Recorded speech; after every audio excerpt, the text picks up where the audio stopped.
Good morning, everyone. Welcome back to Coffee and Headlines. What a morning we're having today. First, we start broadcasting through our usual Telmex internet connection, and it is not good enough for you.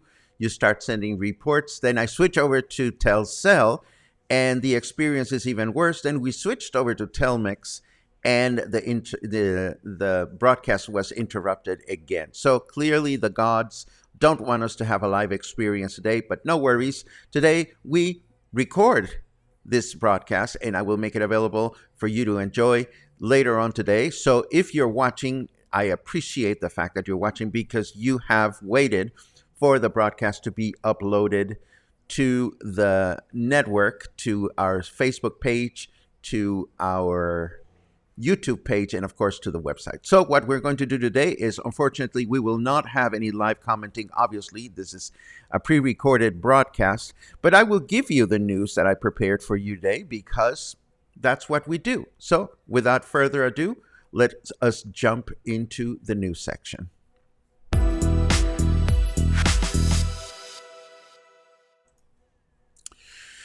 Meet Eliu Sanchez Rodriguez, who started the current administration as Director of Public Works. Yes, he is the guy who is responsible for filling potholes, fixing sidewalks, improving public areas. You know the drill. Or at the very least, he is responsible for hiring the proper people, the competent people to do this.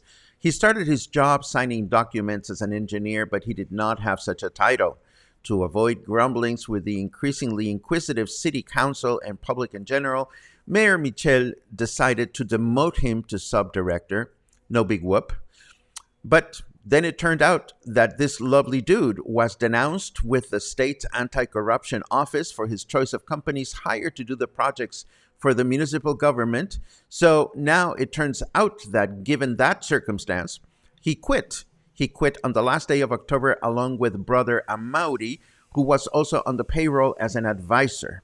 This is ultimately good for the municipality, and hopefully the city will hire someone who is not only interested in doing the work, but is actually competent in doing it. And it makes us wonder whether this is one of the reasons why there's so many potholes in the city and so many things that are not resolved. Anyhow, on the flip side of this, here's another person from City Hall. This is Adriana Guzman Jimenez. She is Director of Environment and Urban Development here in Puerto Vallarta.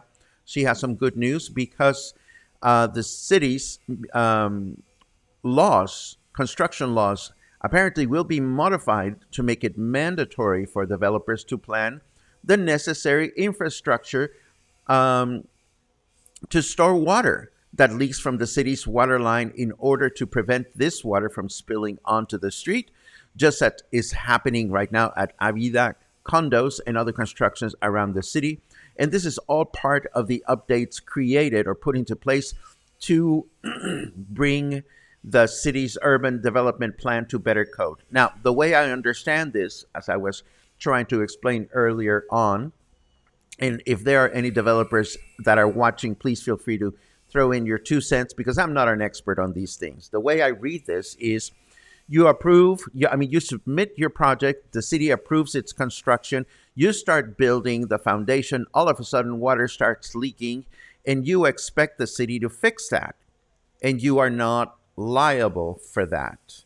Well, according to the new law, if you start building, you have to create the proper infrastructure, storage, so forth and so on, such that if your project hits the water mantle or the water baseline or whatever it's called, it is your responsibility, not the city's, to take care of the problem.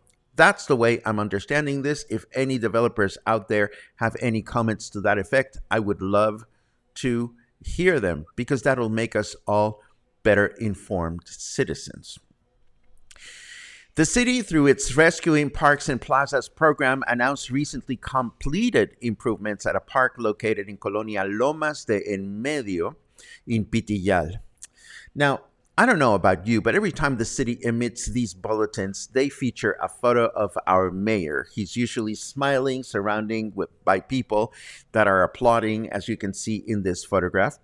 But we know what the mayor looks like. Wouldn't it be nice to see a photo of the actual improvements the city is bragging about?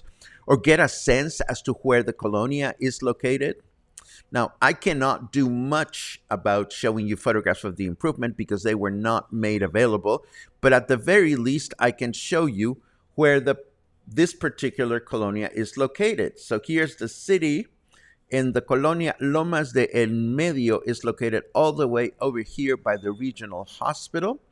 I assume somewhere within there is a plaza that you can go and explore and enjoy. And this is the part that was actually improved.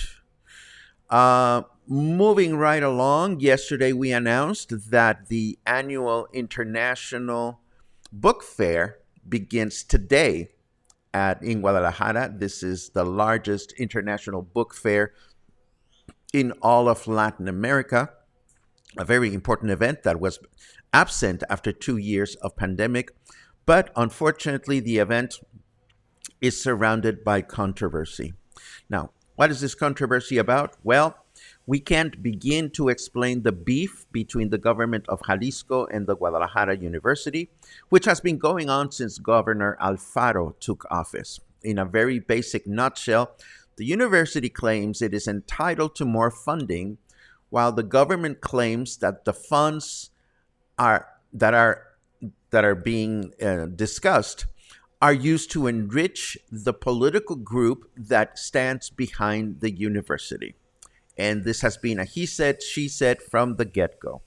It is the University of Guadalajara that organizes the International Book Fair, but Governor Alfaro sent out a clear message to the political group that handles the university and the Book Expo. This year, the government will provide all the logistical, security, and traffic management needs, as always, but do not expect to see any government representation throughout the event. How would you like to go to a soccer match and be called a polished faggot? I wouldn't, and I'm sure you wouldn't either. We talked about how the International Soccer Federation could fine the Mexican team for homophobic slurs chanted by its fans during a match earlier this week against Poland. And apparently this is exactly what is going to happen. Keep it up, Mexico.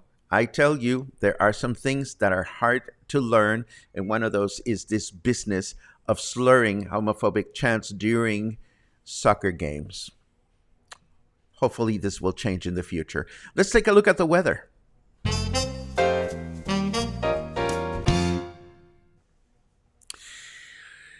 Let's see. Maker alive, you look awful in the light of day. That is such a cryptic message. I don't know what that means, but I see that we are enjoying 24 degrees right now. Feels like 26. Humidity is low at 56%. Our temperature in Fahrenheit degrees is 76. And our weather forecast for today claims clear through the day with a high of 28, a low of 18. Tomorrow, Sunday, we'll have a clear day with a high of 28 and a low of 18. And on Monday, it'll be a clear day with a high of 28 and a low of 19. So, given the scandalous nature of most of the news that we shared today, or controversial, I had planned a juicy chit-chat section, and to amuse you, I was going to introduce a new member of our animal family, but it is too funny to not have your live reactions. So I'm not going to introduce you to a new contributor to Coffee and Headlines today. Instead, I'm going to keep our news short so that you can get to them and we can continue on with our day. Once again, I am sorry things didn't turn out so well for the live broadcast this morning, but rest assured, we'll keep our fingers crossed and hopefully we'll have a better experience this coming Monday. I thank you for your support. I thank you for your company, and I wish you a most amazing weekend. Take care, and I'll see you Monday.